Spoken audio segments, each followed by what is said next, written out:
et l'île entre deux mondes. Ouais, L'île entre deux mondes qui est sorti chez Pika Graphics, donc dans leur version super jolie, sans couverture, hardcover, tout ce que tu veux, C'est fou, superbe, hein. Vraiment, il est fou, hein. évidemment.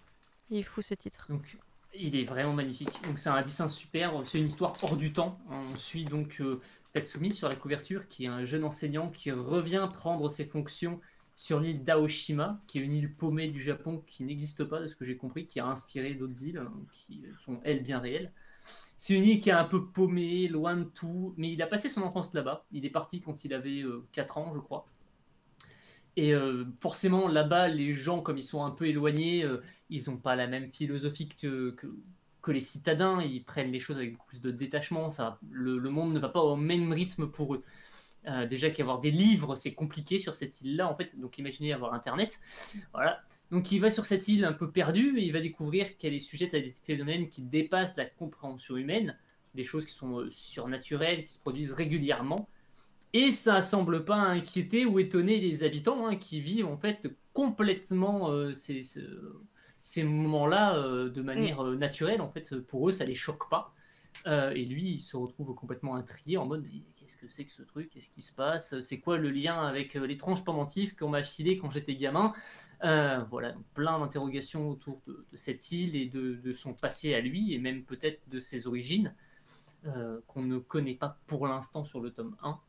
Donc voilà, donc en fait, l'île est un choc de culture où deux visions s'affrontent. D'un côté, il y a le raisonnement logique de Tatsumi, parce qu'il est professeur et que du coup, il cherche une explication logique à absolument tout.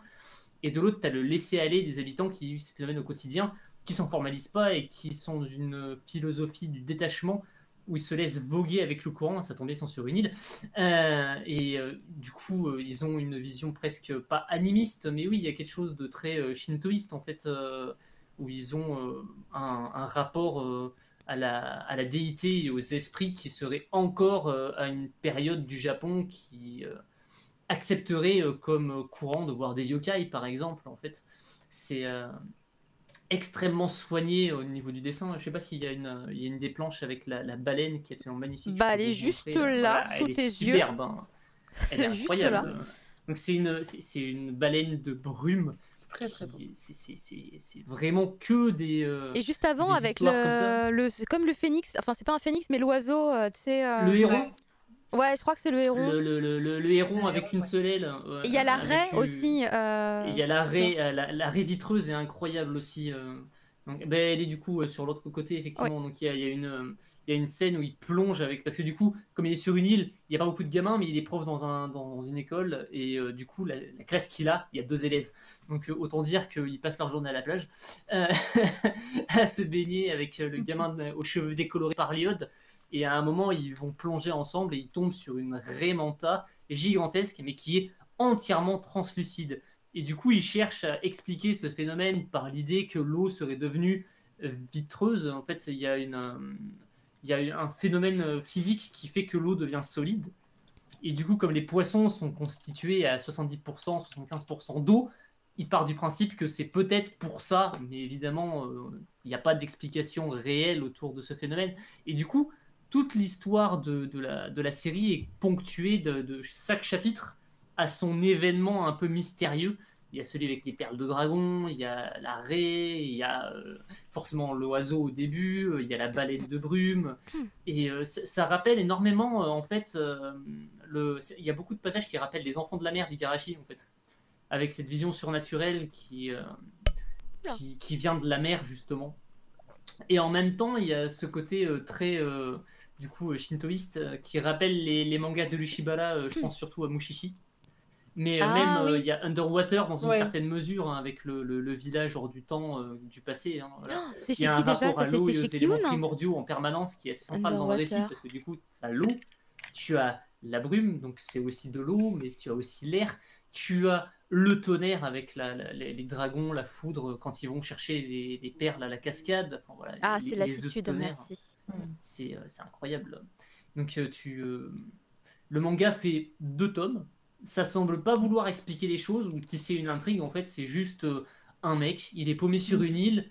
Il découvre une facette du monde qu'il ne pensait pas réelle et qu'il cherche à expliquer. Et en même temps, plus il avance, plus il se dit ben, peut-être que l'univers n'est pas aussi figé que ce que je pensais et qu'il y a des choses qu'il ne faut pas chercher à comprendre et juste apprendre à vivre avec et à les apprécier telles qu'elles sont.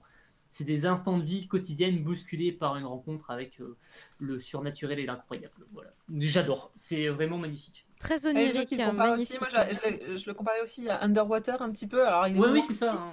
Underwater, Complètement, les œuvres de l'Ushibara, hein, complètement. voilà. Mais il est juste incroyable et sublime. Enfin, c'est sympa des œuvres comme ça, je sais pas, ça change, c'est pas pareil. Ça change énormément. Et en Moi, seulement 2 tomes en j'adore. plus, c'est Et en Deux plus, tomes, grand juste 2 format. tomes. Ouais. Donc, Après, c'est tout. c'est une belle balade dans un univers onirique. Et vous en avez très bien parlé tous les deux. Là, on sent que ça vous a emporté. Bah, Mais tu c'est vois, beau, mais c'est beau. Tu l'as pas Pareil, encore lu, Caro il y en a d'autres qui Je l'ai ont feuilleté. cité d'autres. Ah, t'as Mais lu ouais. feuilleté Ah, franchement, il est. Bah, je En l'ai plus, feuilleté et alors, j'ai ça fait se des lit, stories dessus parce qu'il est trop beau, tu vois. Mais Il est superbe, mais il se lit vite en fait. C'est un titre oui. qui se lit extrêmement vite. Mais je Je compte l'ai, le lire là après le stream parce que du coup j'ai je crois donné que je la l'ai lu en priorité 25 à minutes, une mes demi-heure. reviews.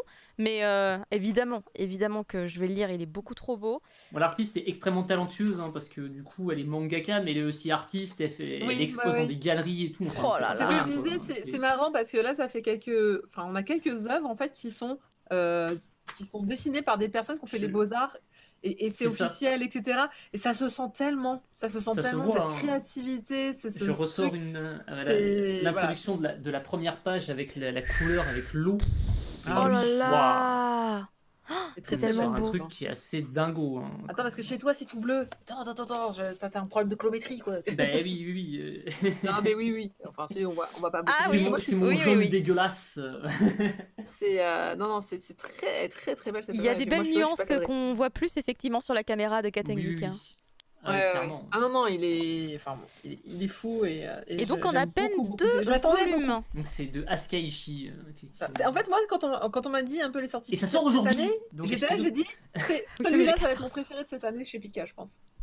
Bon, après, il y ils a ont des annoncé chances. d'autres trucs et j'ai Ouais. dit, ça va Après, être. moi, Dragon Head chez Pika, hein, franchement, voilà. Oui, mais ça, pour moi, c'est Mais Pika. c'est pas une nouvelle sortie. Mais voilà. non, c'est pas une Du nouvelle coup, c'est sortie. vraiment ta semaine, prof, entre Dragon Head, le tome 2, Ah ouais, et du coup le tome 1 ici de l'île entre deux mondes. C'est les 2 seules sorties de Pika cette semaine d'ailleurs, puisqu'en fait leur J'adore, grosse il y a- sortie c'est à d'autres moments. Il y a mon frangin qui regarde qui regarde le Cri du Mochi en direct et il m'envoie des messages sur Discord. Alors celui-là, tu me l'amènes demain.